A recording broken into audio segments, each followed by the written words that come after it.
Welcome to the Drive-By Entrepreneur Podcast, which exists to bring current and compelling content to entrepreneurs and influencers of small to mid-sized organizations. I'm John Frank, fellow entrepreneur and the owner of Third Road Management.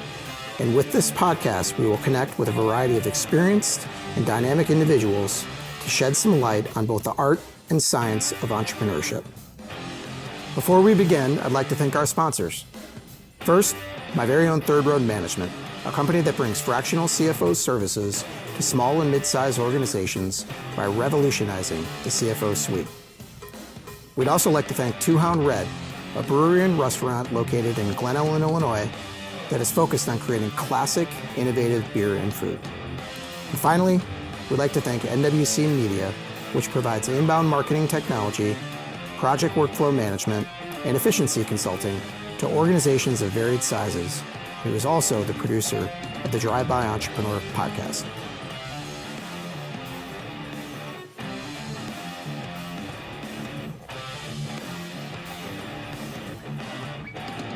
Mr. Dave Weiss. John. Welcome to the Drive-By Entrepreneur podcast. Great to have you here. Thank you for having me. Honored, really excited for everybody to hear about your story, some of your background, and share some pearls of wisdom that you've mined a little bit over the years. It's going to be great. I typically start out just by reminding not just you, but really anybody that might be tuning in, why this podcast exists. And the simple statement is to bring current and compelling content to entrepreneurs and influencers of small to mid-sized organizations. So my business, I'm an entrepreneur, you're an entrepreneur. Sometimes we'll bring in guests like people that are tax experts or people that are insurance experts or wealth management or whatever it might be. Yeah. Because we all intersect with one another. And at the end of the day, the more we know, the better off we are. So, absolutely. Yeah. I hope I can add a little something. I am quite confident that you will. I think you're bringing some angles that we haven't talked about specifically on this podcast in the past. So excited to dive in. And with that, you're presently the owner of a business called Kult of Athena. Yep. And we're going to go into a deeper dive on that. Okay. For sure, as part of the overall theme. But you've had a career journey prior to that, right? Sort of leading up to being an entrepreneur through acquisition. Mm-hmm. Tons of experience in retail. But, just something I like to do in general, and it's partially because not long ago, our friend, Tyler Qualio was on here and sort of forced me to go through this journey of like, how did I get here? Okay. Kind of thing. And I think it's really good because I think that if you understand, people's journey, it helps frame up, their collective experiences and what you can glean from them. So grew up not far from here, Rockford, Illinois. Rockford, Illinois. Yep. Used to be the second largest town in Illinois. It's since been surpassed by Naperville, but good place to grow up, particularly in the 80s. Yeah. And moved on after that, got the opportunity to go to college, went out to Harvard. Like to just kind of own up to that sometimes. People like to ask the question and you're like, I'll own up to it and share it before people get into that. Yeah. Just before I forget, used to play a lot of baseball out in Rockford as a youngster. Okay. Stayed at the old Clock Tower Clock Tower Inn or whatever it was called. Yeah, absolutely. But that was like our marquee tournament, like 6th grade, 7th grade.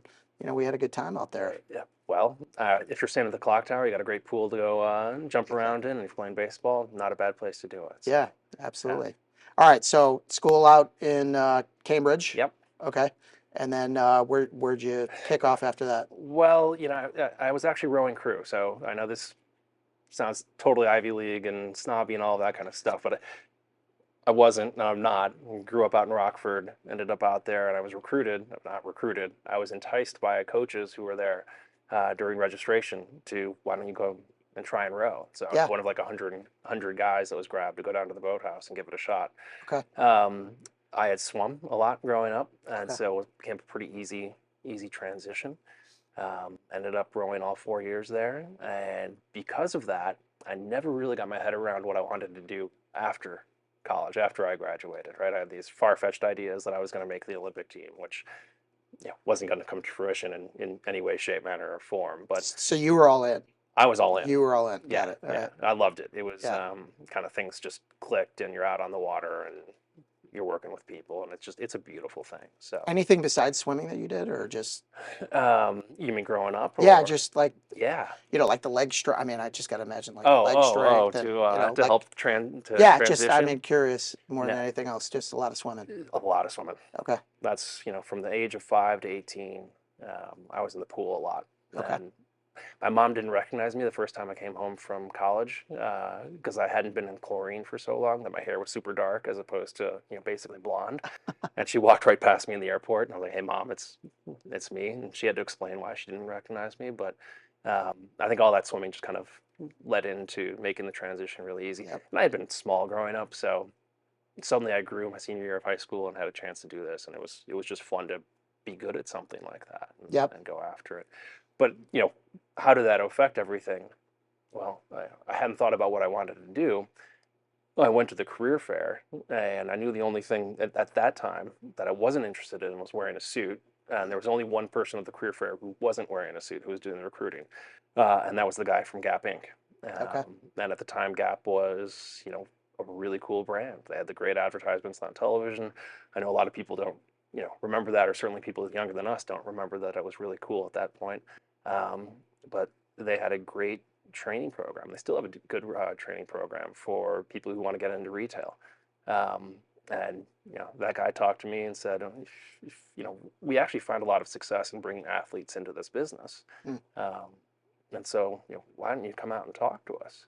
And I'd always kind of been interested in clothing, frankly, kind of Yeah. liked the entire idea of fashion. And I loved the advertising. I really thought at that time that I was going to go into marketing. Mm. So the idea of going to this place that was making the great television advertisements at the time, the fun ones, that struck a chord. Yep. And so I said, okay, let's give this a shot. And the one of the complications of rowing and being on a team sport at that time was that I couldn't go to the big career fair, or I don't want to call it the career fair, but the session at Gap headquarters in San Francisco where everybody was. You Yeah. had to go through the panels and Yep. 150. Yeah. So I couldn't do that because it would have interfered with a couple races. So instead, they flew me out there on a Sunday. I'd gone through a couple telephone interviews at that point. Yep. They flew me out there, and I got to meet with 3 people. And basically, rather than going through all the panels and the competitions that would have happened over a weekend, I met with 3 of the leaders of the company, which was unbelievable. Yep.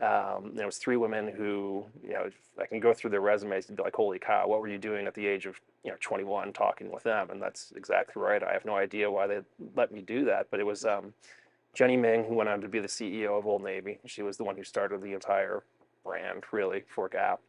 Was one of the great retail minds of that generation. Gene Jackson, who was running Banana Republic at the time, and also the dot-com business as it was launching at Gap Yep. Inc. in And this is what year again? 1999. 1999. So Okay. just getting its Yep. legs going. And she's a Nike board member and off and on, and an executive at Nike at this point. So Yep. another you're talking about people who are on top of their games. And Yep. and the final one was a woman named Maureen Chiquet, who ended up becoming the president of Chanel. Okay. And So like they've had a little bit of success in their time. you sit down and you speak with these women, and they're just like, wow, like, I can't believe that A, I'm sitting with you, and then B, you're talking to me about things that really kind of pique my interest. Yep. And what really struck the chord was Maureen looking at me and saying, well, how do you, you're rowing, that's why you're here on a separate occasion. How do you guys go through the process? You're pretty good. What do you think of? So, well, we race on Saturday. We sit down on Monday. We look at the video that our coaches have and break down what we did well, what we didn't do well, and then we go out and we work to fix it over the next 5 days to race again. So that's exactly what we do here. It's not video, but every Monday the week starts again. And what can you do in order to increase your sales over the next week? And And she said, it's a competition. You're competing against everybody else that's out there. And if you like that, then you should really think about this. And that was it. I left. I waited for the offer. I got the offer. I was pretty excited to go. And started, I don't know, 2 months later. Yeah. When I realized I wasn't going to make the Olympics, that was pretty much the time to say, okay, I'm going to go do it. I'm sorry about the Olympics, Yeah, it's okay. but you're here, so I'm happy about that. Yeah. And that was when you moved out to San Francisco the first time? Yep. Got in the Okay. car, drove out to San Francisco, and was there for .com #1. Yeah. Um, Yeah, I mean, like, so I'm 2000 college, Yep. undergrad, graduate, right? Yep. So, like, I remember walking into my freshman year, them giving me an email address and me not knowing what to do with it. Yeah. So, like, younger people don't quite understand this, but it was the internet and things like that, like e-commerce in general at this time, what you were even alluding to a minute ago was like sort of foreign. I mean, Amazon, I don't even know if Amazon maybe was just started. 97. Yeah. Yeah. And even then Amazon was thinking of themselves in a totally different light than what Yep. they eventually did. So yeah, it's fascinating. This was like the Wild West of internet. And at if that you were at point in time. University of Illinois, that's where a lot of the great programming was starting, and I think the NetFirst browsers were coming out of there. Yep. Um, NetSuite Navigator Yep. is, I remember Yep. still clicking on that icon and being First like, one. this is amazing, the World Wide Web. Yeah. Yeah, absolutely. We were the first class that had all 4 years of an email account. Yep. And I think that, I don't even know if my kids are interested in email anymore. They're on their phone looking at text messages, and that's how they're communicating, whatever, and everything else that goes with it, Snap, whatever. I don't think they've got email as first graders, which is crazy. Yep. They can't comprehend that for 4 years. Hey, we were the first. Yeah. This is nuts. So So you get out to California, Yep. and then you were basically in the apparel industry for how many years total? And then you had multiple stops. So I'm sure on those stops you were tasked with different responsibilities and things like that. I'm curious the Yeah. diversity of those responsibilities and things like that. But So the training program that I went to in Gap was not meant to send you in one particular function within the company or not. Okay. Right. We went through 4 different rotations. One was within marketing, which is where I started off thinking that I was going to go. One was within inventory management. One was within production, so supply chain, and then the final was within merchandising. And a merchant, and some people know it as a buyer more frequently, is kind of the head of the team within a category that decides, okay, here's what the assortment's going to be for a time period. Here's where we're going to price things. At a certain point, we're going to be the ones who make the call of what color is in, what color is out. When do we need to hit a promotion on something? When do we need to hit a markdown? And so at the end of my training, which was about a year, you were selected for different areas, and I got a chance to go into Old Navy men's denim, which was the place to be growing at that time. I wore my fancy jeans in honor of you today. Well, thank you I very don't know. much. I don't remember what the brand is, but I remember you and my wife talking about it one day. Yeah, we got to be careful on my 90 pairs of jeans that are still in my closet, which is I've got to clean out at some point. And Hey, they're mementos. they're all jeans that I worked on Yeah. in terms of the product development. Very cool. Some of them have never been washed, which is what you do if you really get into the world of denim and really end up loving it. Yeah, there you go. So, yeah, did that stayed within denim and bottoms at Old Navy for those first 4 years. Had a great ride. Old Navy at that point was doing some great television commercials. I had a chance to be on a team that led 2 campaigns that were denim focused. Yep. And when it hit, it just flew. And you'd look and say, "Holy cow! We went from selling 18,000 units of denim this week to 140,000." Wow. And just like this is nuts. Like how did we do it? That was just the power of marketing with television hitting at the same time with the execution of the in-store and people walking in and seeing the right product at the right price. And So I imagine that you lived at the intersection of all the things, right? But there's, the marketing channels with marketing strategy, but then you're talking about purchasing and pricing and, yeah. that whole process of melding all those things together is sort of like conducting an orchestra, I'd imagine. I mean, It they all is. have to be rowing in the same direction. Oh yeah, There you go. that's There you go. nicely done. Yeah, thank you.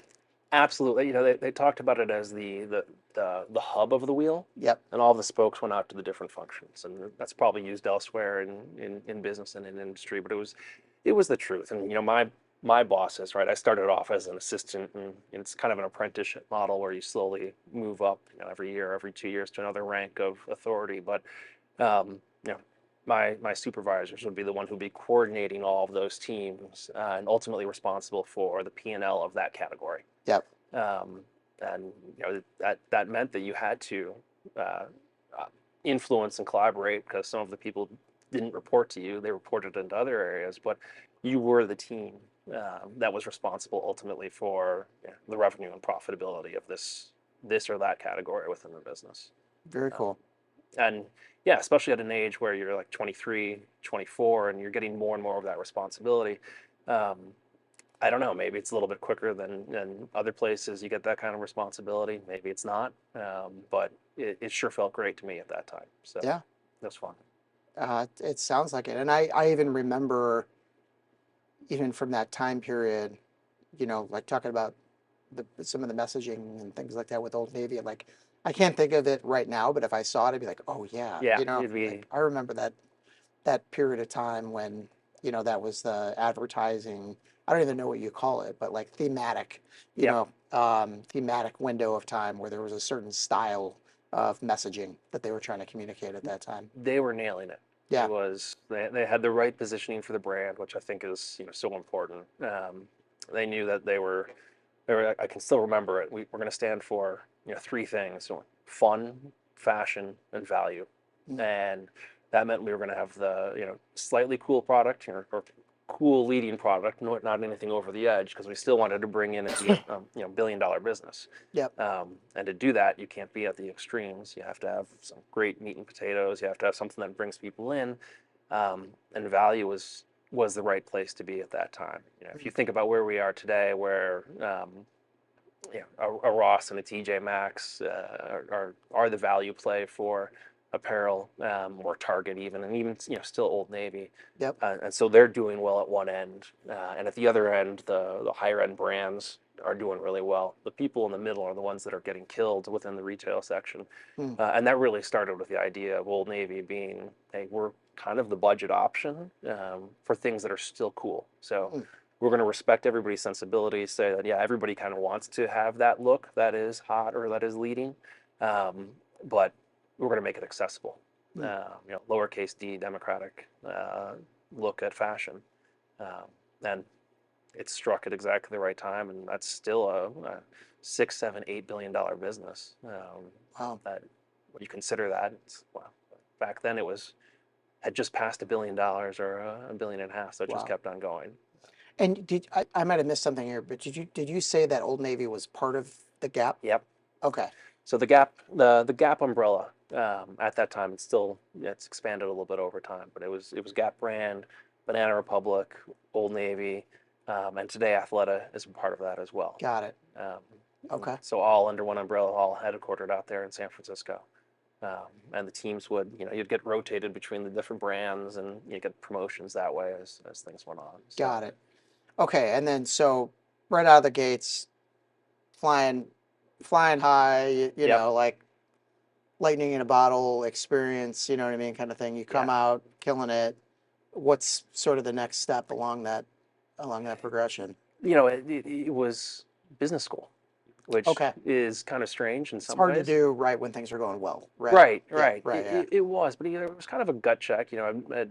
Within my group of friends that I was hanging out with for the most part, many of them had been consultants, some of them were in finance, and they were able to have conversations around a table or at a bar about the different things that were happening in business that I didn't understand. Yeah. I didn't get. I was very focused on basically a category within a business and running that, but they'd be having conversations about high level strategy or finance or other things that just were going right past me.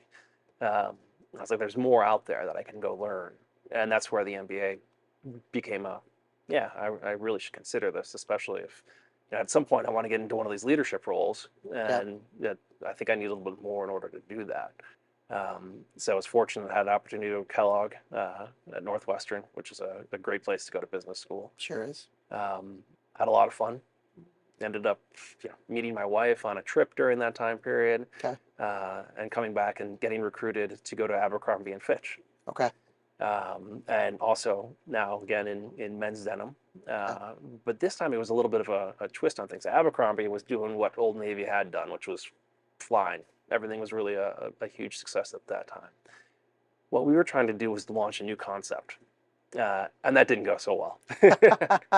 So it was a brand new idea. Nothing ventured, nothing gained. Nothing Right? much. And one of the things that I found exciting about it was that we were going to try something new Yeah. and go be part of something that needed to be invented. And I think that's kind of consistent with a lot of the ways that I found things to be fun within my career, was to go a little bit down that path, and experiment a little bit. But you know, still had a great time. Still learned a lot. But I was only there a year as the concept that I went to go help launch got shut down. And it was something that was tailored to a population that was slightly older than the Abercrombie. If Abercrombie was meant for kids in college, this was meant for people in their 20s. Well, I'm sure the strategy is partially, don't let people age out of your brand, Yeah, right? yeah, Let's give them an on-ramp to the next iteration of it. Yeah. yeah, Yeah. yeah. And you know, the number of things that I got to learn there, just again, I kind of said it, but at least merchandising or retail, there's a lot of that's an apprentice model where you go, you experience, and you learn. And the people that I worked for at Old Navy and at Gap Inc. were at the top of their games. The people that I worked with at Abercrombie were at the top of their games, and you just pick up on little things and get taught little things along the time, and you're like, wow, that's really smart. Um, Let me remember that one. Let me Yeah. file that one away and It's see true where I can take everywhere. it. Yeah, Yeah. it is. So then, next step after that was what? So got recruited back to Gap Brand, Oh, um, okay. in a much different time, a much different time, a struggling time. But went back to Gap Brand. At this point, back to denim and to bottoms, and it became a different game at that point. Gap was on its first downward kind of slope, which unfortunately still is to a lot of degrees today. Um, but it was a different game. You weren't really trying to. TV, first of all, wasn't really working anymore. So when I had been there 5 years before, if you got a great spot about a great product, things would fly off the shelves. Mm. And television at that point was already on. We don't have that much say anymore. Telling people what to wear, like they want to have more input and tell the stores what to put into the stores. That switch was already beginning. Yeah, I'm just thinking of time periods now. You're coming out of like the whole like Seinfeld, Friends, must-see TV Yeah, Thursday night era into now of that's got to be, we're now into like the social media yeah, right? yeah. And things like that. You're dead on. It's that was the beginning of, I'll call it the end for big players to be able to tell you what you need. Wow. Right? I think the world has changed a lot of points where the customer can say, "Oh, I want this and that," and they can go find it on the internet. Mm. Or you might not find it in the mall anymore or on the street, but if you're looking and you really know what you want, you can go find that somewhere. Wow. And yeah, again on the internet, and you can purchase it there.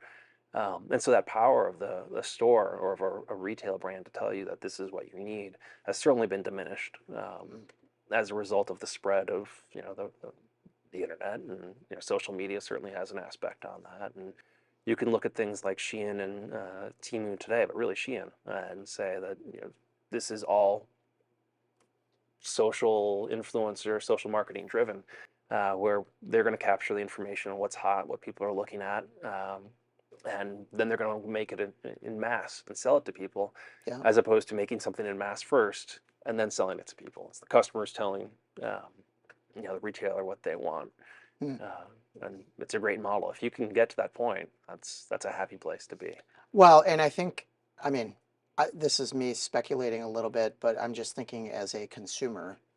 There was a point in time in like the earlier e-commerce days where shipping costs were a barrier, right? You know, Yep. that you could, even if you could buy something online, you'd still buy it from the store because who wants to buy a $50 item and pay $20 in shipping costs? You Right. know what I mean? It was just, Now let's not get too close to that because we're going to talk about swords soon. But yes, yeah, exactly. yeah. You're But anyway, exactly but right. Yeah. you get, but then I think even then, at some point in time, and these things all got, you know, commingled together eventually. But like I remember thinking in the days that I first started consuming through Amazon, the idea of like paying no shipping, it was like, ooh, I'm getting a deal here, you know. Absolutely. And then no, at the time too, the sales tax issue too was No sales no tax. sales tax, What a you know what I deal. mean? Because out Yeah. of state shipping, right? You know. Yeah. Um, but yeah, anyway, so second go around with Gap, not, you know, not what it was when you were there previously. Yeah, Yeah. tough. And I think there's also this other thing that happens, and this dovetails nicely into what I think of the career progression and really being prepared for purchasing a small company and trying to do something with it is at this time this was also like the humbling of you know the guy who thinks he's learned from everybody and it's going to be a success. Yep. Um, and Gap brand was really tough at that point, and a lot of things were like, "Ooh, this is stressful." Just bought the first house, got married, and suddenly had some health issues, and it was like, "Wow, like there's a lot of responsibilities, and things aren't going quite as well as I would like them to." Yep. Um, and that brought a lot of perspective into how I viewed work at that point. Kind of switched a little bit from this is all consuming all of the time, and I know everything. I'm going to decide what's going to happen and it's going to work to I can take a little bit of a step back and realize that I don't know everything about this, and I can actually go home on the weekend and turn off to a certain degree and not be completely consumed by it anymore. Well, Um, that's a tough. I mean, you're in San Francisco, yep, newly married. yep, Let's go back to the San Francisco for a second. It's not a cheap place to live. it is not at all. New place to live. Job's not going great, Yep, but you know, you've got this, you know, incredible background from an academic perspective, and I could see to where you're just like, why isn't this working? You yeah, know what I mean? Like, why can't I just will it, you know, yeah, to be better in yeah. this moment in time, you know? And I started having seizures. I had 4 seizures within a year, Wow. and couldn't really identify what was going on, except they said, "Well, we think you have a seizure disorder, and the four things that you need to do to take care of yourself is eat right." And I would go through the day not eating. I'd eat at my desk at 3 p.m. in the afternoon. Just you get caught in things Yeah. and just keep going. Exercising, I had no time to exercise. Stop drinking because that just sets you off in terms of a balance. And don't get so worked up about everything. Maybe take a deep breath and Mm. make sure you're getting your sleep. All right, well, my wife was certainly concerned. She had just married me, and she's like, "Well, we want to have a family one day, so get these things in order. Yeah. If you get these things in order, we're in a good place." And what period, like, what year is this by This this is point in like time? 2007, 2008. Okay. 2000, yeah, 2008. So I'd been back at Gap for 2 years at that point. Okay. Um, And then you stayed out there for a little while longer, or what? How yeah, did you? I got recruited. This was, my life was jeans. My career had been jeans. It had all been denim. So I knew it pretty well. I knew the category pretty well. At one point, I could tell you how many operations it would take to actually make a pair of jeans in the factory. Um, and yeah, Levi's came knocking. Um, and at the time, Levi's was kind of on tough days. It had been for about 10 years. Um, but they were putting a new team together and they were making some changes. And they asked me to come join it. And it was one of those fortuitous, yeah, I'll take this risk and I'm ready to leave Gap. I'm ready to try something new. And this opportunity was there. And it was fantastic. It was the first time where I really had a global role. So I wasn't responsible for North America. Now I was responsible for the assortment that would go uh, all around the world. Oh, And that's cool, because that's a totally different chat. Like, how do you yeah, know what a trend might be in the U.S. versus, you know, the U.K. or in New Zealand or whatever it might be, yeah, right? Yeah. exactly. So there was a lot of travel to go see different marketplaces. There was a lot of learning about how do you talk to a consumer in order to understand what they want. There was a lot of talking to actual accounts to understand what they would want. Um, and it was really, within my progression of the career, I started off within, vertical retail, specialty retail, where you are one brand and your store is the brand and everything that you're making is that. By the time I get over to Levi's, now I'm doing wholesale, same as your own brands or your own stores underneath your brand. Um, and at this point, I was stepping back into as much of a brand strategy as a product assortment strategy. Mm. So that was a big change, but it was a great team that we were with. Had a lot of fun. 3 years, a lot of success. Levi's is, I would say, 10 years later, very relevant again, and Yeah. that was the beginning of it being relevant. Whereas for 10, 15 years in between 1997 and 2010, or until kids on skateboards started wearing skinny jeans again, that Levi's hadn't been relevant in that time period. So Yeah. fortunate. The old, you find an old pair of Levi's in a corner of a, garage or something like that that somebody's great grandfather wore. Those things can go for some serious money, right? There were so the archives are in the headquarters in San Francisco, and if you go in there, you can see some of the world's oldest pair of jeans that were found in silver mines or Yep. anything like that in the deserts, and it was because jeans were um, true workwear in that they were worn over the everyday clothes of a laborer.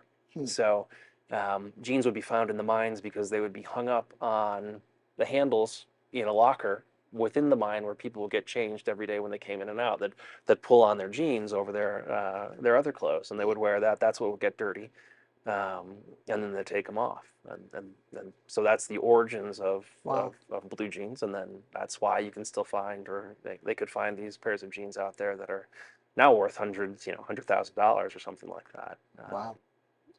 Yeah, So good run with Levi's, and then great run. what was the gap between there and the entrepreneurial journey, or like what? Yeah, so I went and I was part of another blow up. I tried to launch this new concept at Abercrombie, and I was recruited to go to be part of J.C. Penney's attempt to revitalize itself under a guy named Ron Johnson who had started the Apple stores. And he was hired to try and make sure that J.C. Penney would reverse years of declining sales and be a place for a department store. There would be a future for department stores and malls. And we failed pretty miserably pretty quickly. Yeah. So he was fired, and then shortly thereafter, I was fired. Yeah. And we had just picked up and moved. We were there for less than a year. Picked up, moved from San Francisco to move down to Texas, Wow. and because that's where J.C. Penney's headquartered, and everything blew up. And unfortunately, J.C. Penney went back to the way it had been doing things, and now they declared bankruptcy and have reopened again like 2 years later. So he was on the strategy that was in place was in the right direction. It just wasn't executed very well by all of us. And some of the things weren't on. But at that point, that's when it's like, okay, I've lived through a couple of rounds of layoffs. Well, I just got fired. That wasn't a lot of fun. And I've always thought about not being in the large corporate world. Yeah. And so what else can I do? At this point, I'd done specialty retail, I'd done wholesale, I'd done selling through a department store or a multi-brand retailer, and what's next that's coming down the pike. So I started looking for small things. Yeah. And that was the start of getting into, like, hey, maybe I really want to have my own thing that's much more manageable. I'm not going to make it to the top of the corporate ladder, and I'm completely fine with that. But maybe I can have a lot more responsibility and make more calls in a business that's smaller and more my own. I love it. Uh, we're gonna jump to that in a second, but before we do, Mm-hmm. just given, I mean, you got tons of retail experience, and you've seen it from a brand management perspective, an apparel line perspective. You mentioned J.C. Penney and some of these, different just overall experiences. Like, if you were to talk to somebody that is in retail, like a small to mid-sized business owner right now, like if they're going to be successful, like you must do these things, right? And there's no Yeah, crystal ball, right? right. But do you have 1 to 3 or 4, or whatever it is, things that you might say, hey, do this really well? I mean, I'm just kind of throwing it out there. I think yeah, I got into retail strategy consulting a few years later, Okay. as I was looking for, the opportunity to buy, and I'm glad I did because I learned a couple things there that just reinforced everything that I had experienced as a practitioner. Mm, Here's the mindset behind it, which was choose choose what you're going to be good at. You mm, can't be good at all of them, mm. and uh, you know the customer is always right, but you're not going to satisfy them with everything. Yeah. And so choose the one or two things that you can satisfy them with and be really good at those and be willing to accept the fact that you can't do it all. And so if you're a store, a small business store, whether you're online or on the high street or wherever, and that applies not just to retail, but across the board, you're not going to be good at everything. And if you promise that you will be, you won't be known for anything. You'll Yeah. just be known for being mediocre. Yep. Um, It's so hard because I feel like especially in retail because it's easily I think it's easier to bolt things on. You're like, oh, yeah, I have this store, whether it's online or physical presence. Well, I could sell a little bit of this, a little bit of that, and but I say the same thing about my business. Is one of the best early decisions that we made was getting really clear about who we are and who we weren't. Because at the outset, I thought to myself, well, I'm going to have this like suite of ancillary services that bolt on to the financial office, where we can offer up outsourced human resources and whatever. And it made sense in theory, but in practice, it just confused people. yeah, And yeah, I would bump into somebody, they'd be like, oh, you're doing that outsourced HR stuff. And I'm like, no, we can do that, but we're doing this. And then I'm like, I realized quickly I'm confusing people. And I had heard that general business concept before about uh, you can't be all things to all people. yeah. Otherwise, you're going to be nobody to or nothing to everybody. I think that's you're dead on, Yeah. and it's good to realize it as you did at that point. Yep.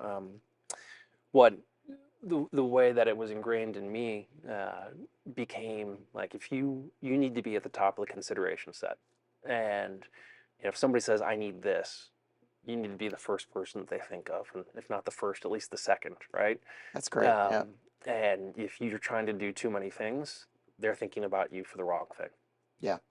Like John's on the financial side of things. He's not on the HR side of things. Yep. But if I think of him as the HR guy, then you're going to miss out on your strength. Right? Yep. You're going to not deliver what you're the best at delivering. Yeah. So, Well, and that's the other thing is exactly it is that wasn't really my bread and butter. It was just like, well, if I can make an extra sale, right. we're better off. But it's just, and it's hard early on Absolutely. in owning a business or starting a business or running it in general.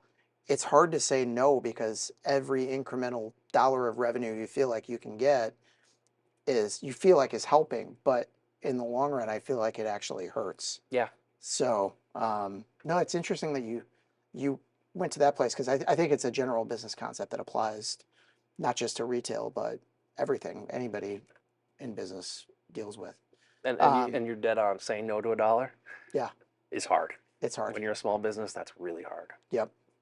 Um, I mean, I'm sure that actually is very much connected to your pursuit of purchasing a business. Now, just why did you go down the route of looking for a business to buy as opposed to a business to start? So I started looking at starting a business in 2002. Okay. So I'd always thought I was going to be the entrepreneur through the idea of starting something. I actually started with making jeans because at the time, like the entire idea of premium denim was taking off and brands were showing up everywhere, whether it Yep. was Seven or AG or True Religion or whatever. There Yeah, were, my friends hosted the first um, like house sale party, yep. whatever you called those, for the Bonobos brand Oh yeah, yeah, in New yeah, York. yeah. Yeah. Of course. I mean, I remember getting the emails about it. Speaking of emails, Yeah, back in the day, but yeah, just I get it. I get yeah, what you're saying. Yeah. and So you thought you were going to go down one of those routes?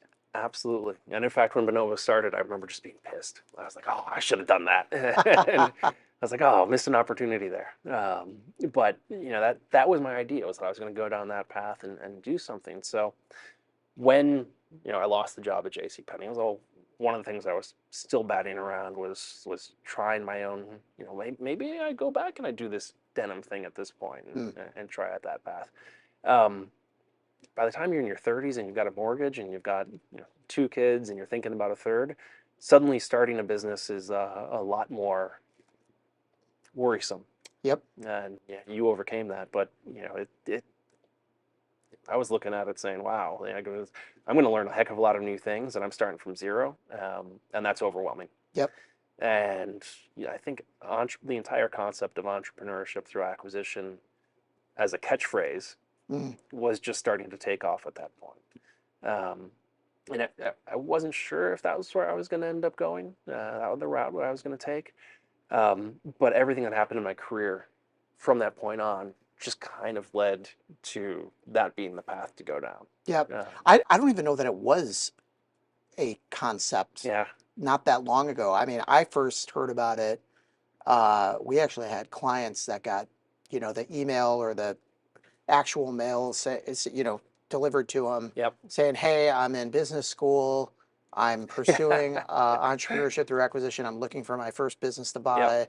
Here's the profile of what I'm looking for." And I was like, "Oh, that's interesting." And then Yeah. I came to find out that it's, a lot of people were going to business school specifically with that in Specifically mind. do that. Yeah. Yeah, Um, just kind of interesting, but it was a less of a leap, so to speak, to buy an existing business, knowing that you weren't going to be starting from Starting from zero. scratch. Got it. You know, it just became the concept of am I going to be better at taking something from 0 to 5 million or taking something from 5 million to beyond that? Got it. And, you know, frankly, if you start I was in $1 billion companies. Yeah. Yeah, there was a certain level of comfort of being something that wasn't down at 0. Yeah. I get that. Yeah. That makes sense. And so what were some of the considerations? Because like I've been on, the websites and Yeah. I mean, I know plenty of business brokers and investment bankers and, things like that, but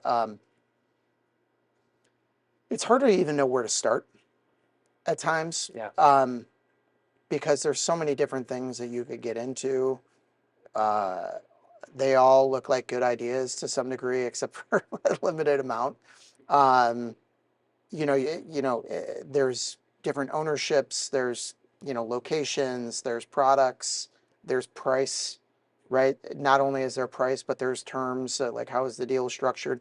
There's just so many nuances that it's almost impossible to try to like look at every deal, Yeah. so to speak. So I got to imagine the more disciplined you are in terms of what you're looking for, the easier your approach is. But like, how did you attack it? Like, So, between the day where I said that, I want to own a business and when it actually happened, it was a 5-year journey.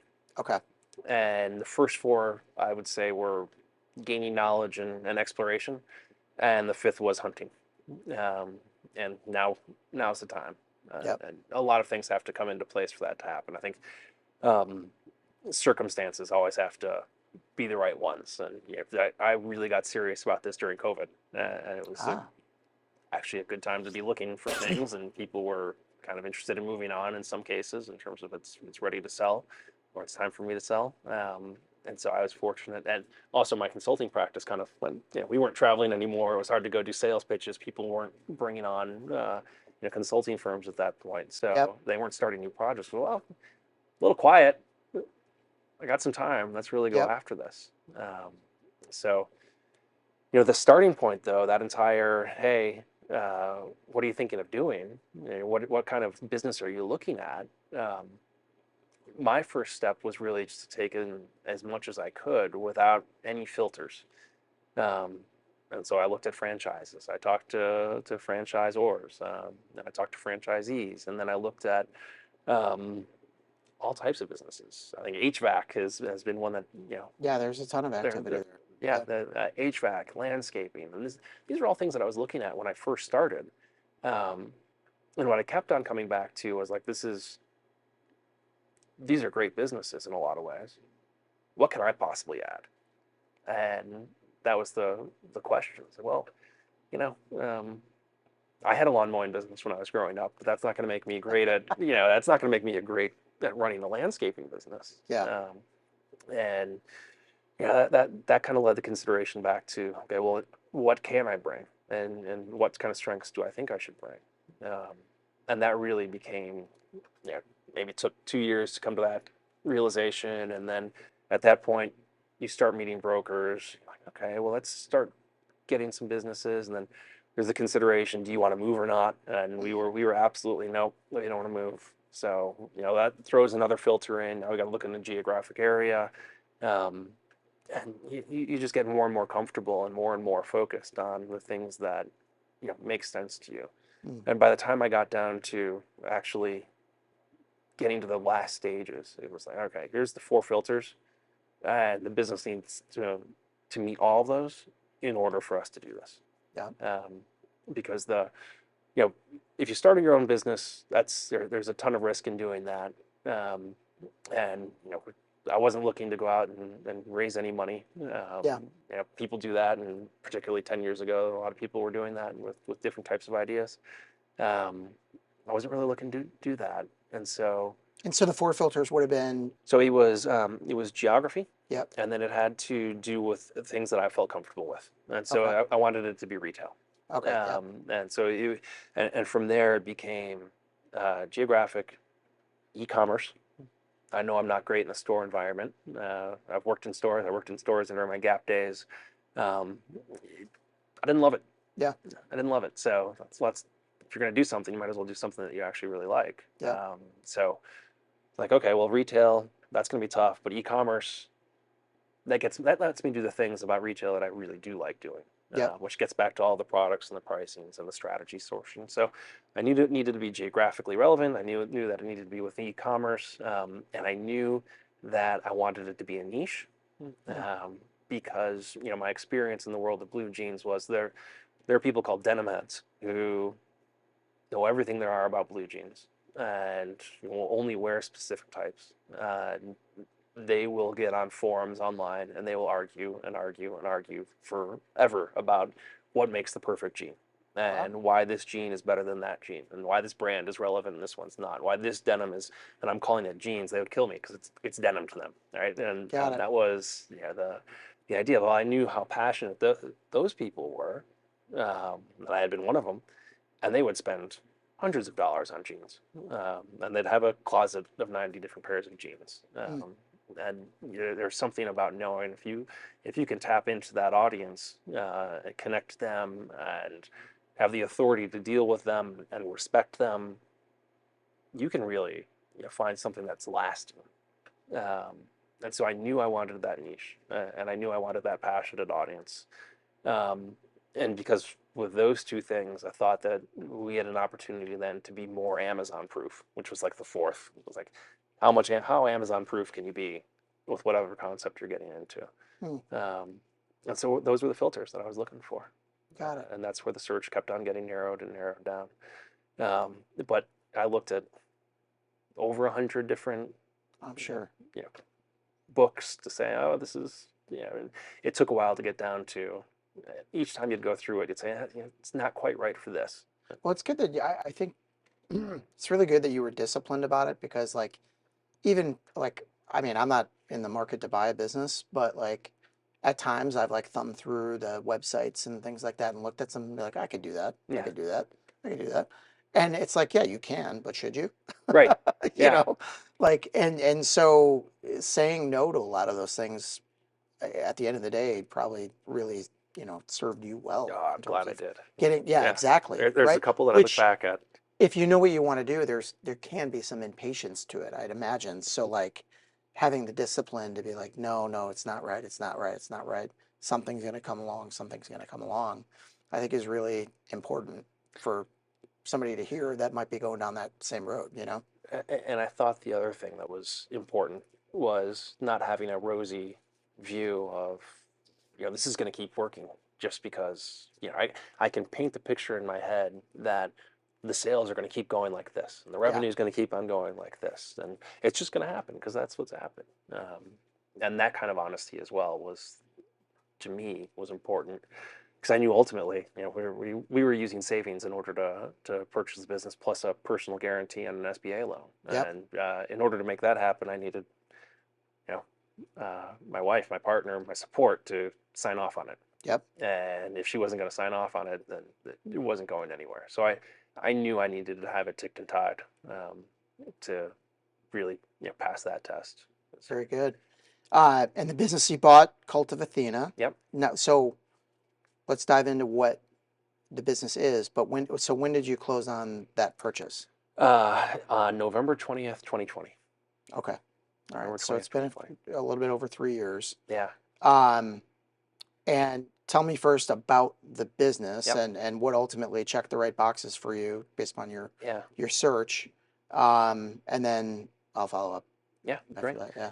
So Cult of Athena was and is the retailer with the broadest assortment of swords, replica swords on the internet. So we're not talking about antiquities. We're not talking about things that have been found in castles or someone's collection or military collections, anything like that. We're talking about swords that are handmade today, and we have more than anyone, Hmm. with the exception of Amazon. But we put in the qualifier, we have more quality swords than anyone, and that's the truth. Yeah.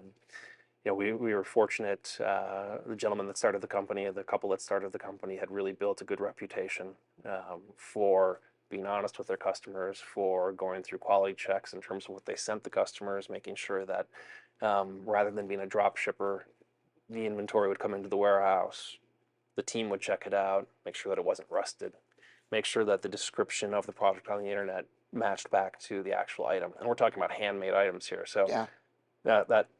that can be all over the place. You write down a product description at one point, and a year later, when they ship you the next one, it's not the same. So they had built a lot of integrity in terms of being honest about what the product was.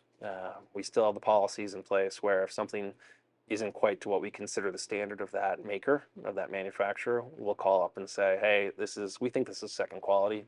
You said you were going to purchase the first quality. We're taking a look at it as we pack it up, and it doesn't make that thing. So we can cancel the order, or we'll give you a discount on it.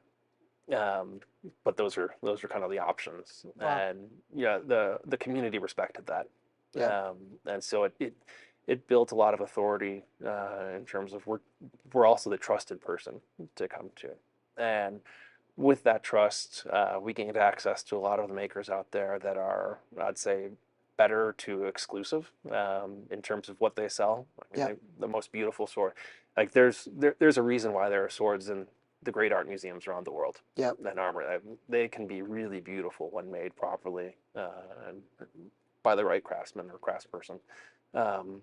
Works of art.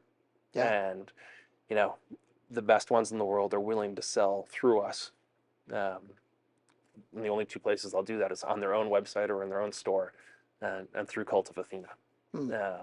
And so we're fortunate in that we've been able to walk away from what people will call sword-like objects. In the forums, that's what they'll describe a cheap sword that you might find on Amazon as a sword-like object, because it doesn't fit all of the qualities of what a real sword that should perform in a certain way would do.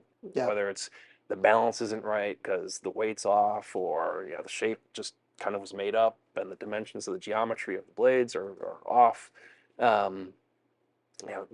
We don't sell that. Amazon sells a lot of that. Yeah. And so we've left that territory to them, because if we were in that space, we would lose that authority. Yeah. Oh, and you got to know, like it gets back to what we already talked about. It's like you got to know who you are, and you got to know who you are, and stay focused on that. Yeah. So we know, like, we're not always going to win on price. We're going to be as competitive as we can be, but we're not drop shippers. So a drop shipper can sell at a 20% gross margin, and we can't, because we have employees, we have a warehouse. We're going to go through those quality checks. We're going to mark down inventory because we look at it and say, oh, that's second quality, that's not first quality, even after we've bought it. You pay full price basically for the inventory, whether you want to or not. It's kind of the way it is. And then you're like, okay, well, since we're marking these things down, we can't be the person who sits in their house and puts something onto their site and then calls up the manufacturer and has it shipped directly from the place where it's made to the other person's house and never touch it. Yeah. Like, we touch it. We touch it for the quality purposes. We touch it because we've got value-added services. We offer sharpening. If you would like to make sure that your blade is sharper when it actually shows up than it might have been. And those are things that we can offer that other people can't. Mm. And that's what makes us special. Again, we can't win on price because of that. We're also not going to win on, convenience. If you think about Amazon, Amazon's the ultimate for having something delivered the next day. Yeah. And if you're paying for Prime or whatever, basically free in terms of shipping. I can't do either of those things. Yeah. If you're going to go It's not the game you're playing. No. Yeah. No. And if we tried, we'd be out of business. Yep. Because shipping a sword is not like shipping, a t-shirt. Yeah. It's yeah, I think so. Yeah. yeah. The fastest way we could go out of business is if somebody, FedEx or UPS carrier or USPS was hurt. Yeah. Right. So there's a lot of skill. There's a lot of work. There's a lot of time that goes into packing every box, making sure that, because our customers don't just buy one sword from us at a time. Sometimes they buy 2 or 3. Sometimes they buy a medieval helmet at the same time, and it's got to go into the same box. And the ways that you can do that are limited. Yeah. If you want to make sure that everybody's going to be safe in the entire process. Wow. And are they used for collecting purposes or decorative purposes or all of the above? Yeah. All of the above. We have real practitioners, I'll call them practitioners of either martial arts, or we'll call them performance cutters. So people who've really honed their skills and their techniques, often by going back and starting with the original manuscripts that were gathered in the Middle Ages and the Renaissance of how do you use a sword properly within combat, and they start from that space, and they are in blunt weapon combats today, or what they'll call cutting competitions, which is when a rice tatami mat is soaked and then put on a stand, and then how skilled you are at actually using your sword is demonstrated by how easily you can cut through that mat, that rolled up mat. You can think about pool noodles or water-filled plastic bottles or milk jugs as other things that people would practice on in order to do that kind of thing. Yeah, well, there's the forged in fire, right? Yep. Like, does it cut? Right? Yeah, does it cut? That's the nice way of saying it. Yeah, I can't remember. Does it kill? Which I thought that's what it was. He started with kill. He got in trouble with that. He went to keel, and it goes through. It's funny. We have skilled craftsmen who have been asked to go on Forge with Fire, and many of them have refused to. Yeah. So there's no way that we're actually going to come out of this on top. Because who knows what's going to happen. Yeah. Right. Yeah. In a competition as opposed to where you can dedicate the time necessary, right? And then there's other things that are happening. Like there's the entire reenactment world. Those are some of our customers. They're buying historically accurate pieces in order to be a part of their, historical living. I'll call it outfit, but it's really almost a uniform. If you are a reenactor into the Vikings or that time period, then you're going to have the head to toe outfit with pieces that are made of the correct materials, whether it's down to your clothing, to a belt, to the weapon you carry, the axe and the shield that you carry. They want that to be as historically accurate as possible. Even to now, and this is crazy. I couldn't believe it when I saw it. There are real martial art competitions that are people dressed fully in medieval armor with blunted weapons who then are part of melees within down in Nashville. There's one there where you're actually in a cage on Friday nights, just like you would be if you were in UFC. Only you're in full-on armor with a blunt axe and a shield and a blunt longsword, and you're battling with somebody else, and points are awarded. And if you get knocked over, it's nuts. And it's cool. And you sit there and you watch, and you're like, man, this is it. It makes you happy as a business owner to be like, our customers are so into this. Yeah. They love it. That helps you sleep at night when your house is on the line because of the personal guarantee. You're just like, yeah, this is I'm glad we have those people. Yeah, absolutely. And and you've been at it now for three plus years, like any like one or two things that maybe you were surprised by or didn't expect or maybe are different than you expected, like harder or easier or like Every I day mean something it's new. I know Yeah, it's all hard, yeah, but like yeah. I don't there's always something that's like I didn't think that this was going to be as Oh, difficult as it proved out to be. well, walked in COVID, Yeah. and um, that was, that was surprising. Yeah. That was hard. Things that were really surprising to me, and you probably would like hearing this, accounting was just a mess, Yeah. and getting that right I finally. got a guy that can help you out with that. Yeah, thought you might. Um, that was just a mess. Yeah. That was, and when that became an unlock, I went through two firms. I found the one that works for us, Yeah. and I don't mean works for us, but like we work well together, Yeah. and they understand what I'm asking for, and I understand what they're bringing to the table, and it just actually being able to interpret what your business is doing. Yep. Oh my gosh, that's actually beneficial. Who would have thunk it? Yeah. Right. So Thanks for the plug, by the way. yeah, I didn't mean to. It just came.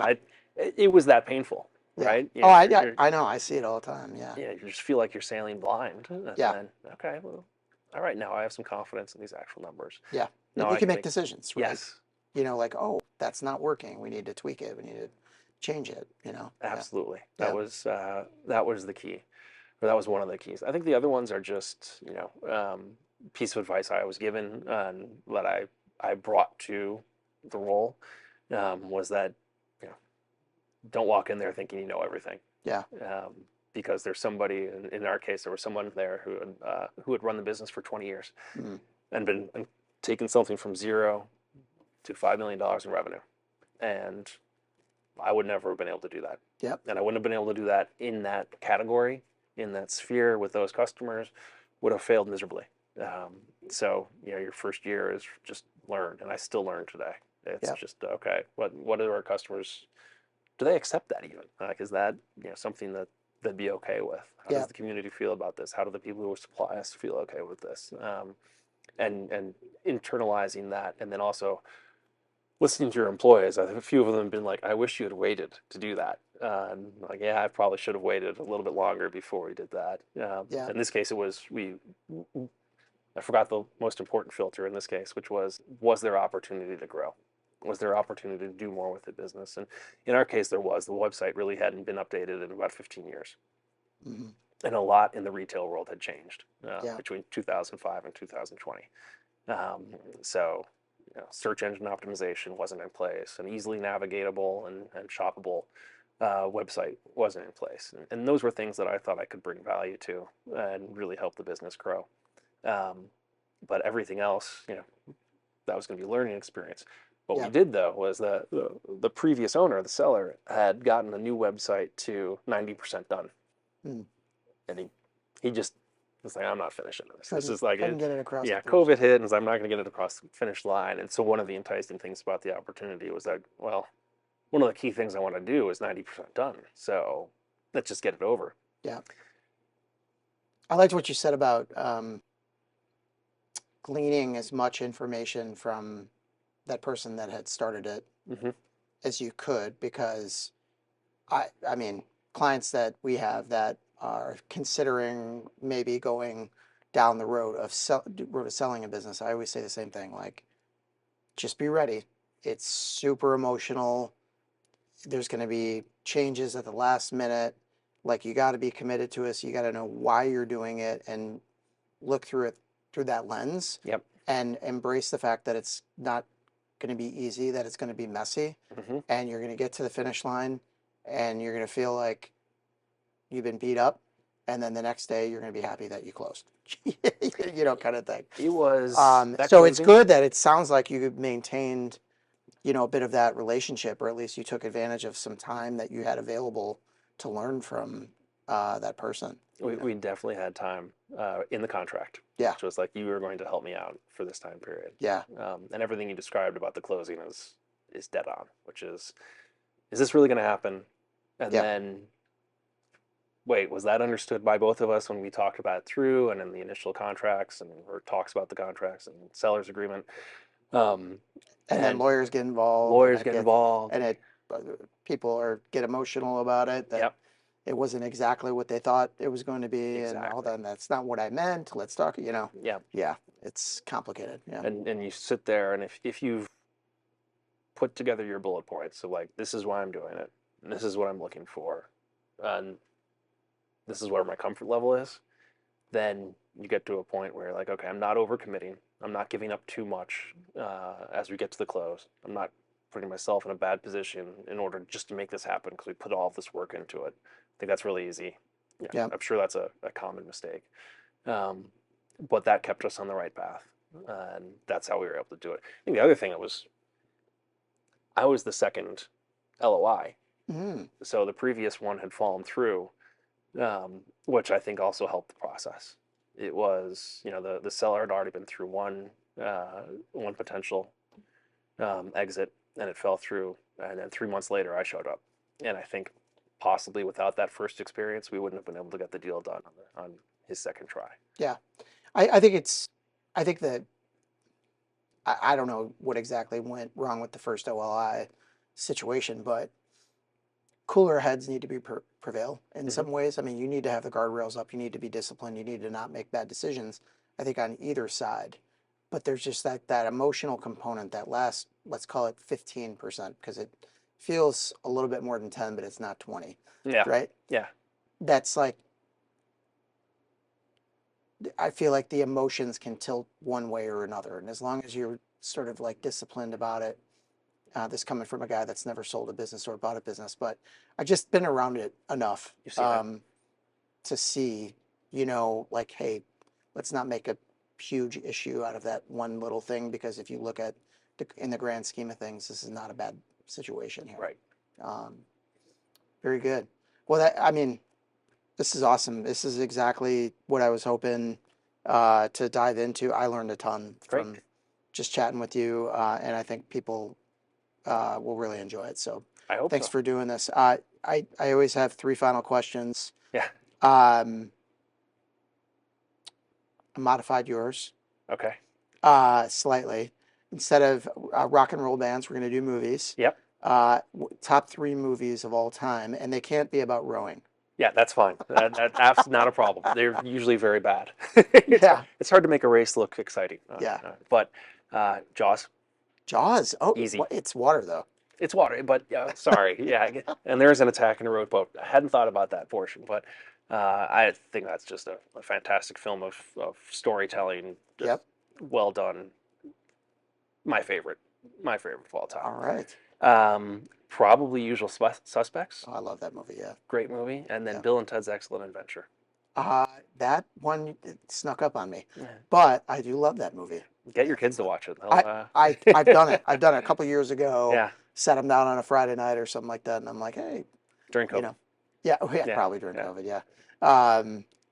But that's a good one. I love the historical, aspect to it, and it's just fun and Welcome to the playful. Hall of Presidents. Yeah, Yeah. outstanding. All right, which annual holiday is the best one? And you will be surprised at the variance in responses if you tune into this podcast. So I used to would have told you it was Thanksgiving Okay. because no pressure in getting the gifts right. Sit back, enjoy, watch, watch football, eat everything you want to eat. Yep. Now that it's my own small business as Yep. opposed to a large corporation. Uh-huh. Like, horrible day. Yes. Great day with the family, great day eating, all that's still there, but in the back of your head, you're just worried about what's happening. Dreading 12:01 a.m. or whatever. Like, is the site going to work? Is it going to go down? Do we Yep. have what we need? Is the email set up? Is it going to work? Basically, and as in anything retail, Q4 means so much that if you get it wrong, like January 1st, you're like, what's in the bank account? Like, so you got to get it right, Yep. and that's become a bad one. So I'll go to the 4th of July. All right. That's fantastic. Yes. Yeah. Yeah, we've enjoyed that quite a bit here as local residents as well. You guys stay here or you guys travel for it? A little bit of both. Okay. Done some traveling. Sometimes I lose most of my family back to England since I married an English woman. And Yep. sometimes she's not so much for the 4th of July. I was going to say, like, Hasn't really become a bone of contention, thankfully, but it is interesting. My brother-in-law came and visited once for the 4th of July. Came here and he wore black the entire day. And I was like, it's 95 degrees out. What are you doing wearing black? He's like, you think I'm celebrating this day? I'm like, all right. I get it. I get it. I guess I honestly I haven't spent enough time thinking about it through that angle, but Yeah. that's good. I love it too. All right, if you weren't currently doing what you're doing for work, completely unrelated career that you can see yourself enjoying and thriving in. Coaching. Coaching. Love Coaching. it. Yeah. Yeah. I was actually talking to somebody not long ago. He said Ryan from my team said his team got dominated in hoops this last weekend. Yep. Yep. Yeah. But what would you coach? I mean, rowing or like what else do Well, you like? that would be the dream, Yeah. right? But anything. Yeah. I would coach swimming. I would anything that I felt like I could add value to. Yep. And basketball, I'm at the limits with seventh, eighth grade house league. That's perfect for me. But Yep. basically anything else, and that was a fun game. Came Now, back. would you do teacher coaching like high school level or college level or like what would you So love to do? I say it because the most influential people in my life outside of my parents were my swimming coach in high school, who's essentially in the Swimming Hall of Fame for Illinois, and then my rowing coach in college. Yeah. And so I think hitting those age groups, you're teaching people, you're learning. As a kid, I was learning not just about the sport, but about an approach to life. Yep. And that's incredibly valuable to learn in a situation where you've got successes and failures. And I just think you can have such a meaningful relationship in that space that that would be Absolutely. rewarded. Yeah. Wonderful. Well, thank you so much again for doing this. Loved it. Yeah, I think people are gonna be real happy if they tune in. So I Great. appreciate you doing it. Thank you. All right. Appreciate Thank it, you. John. Thanks All for right. having me. You bet.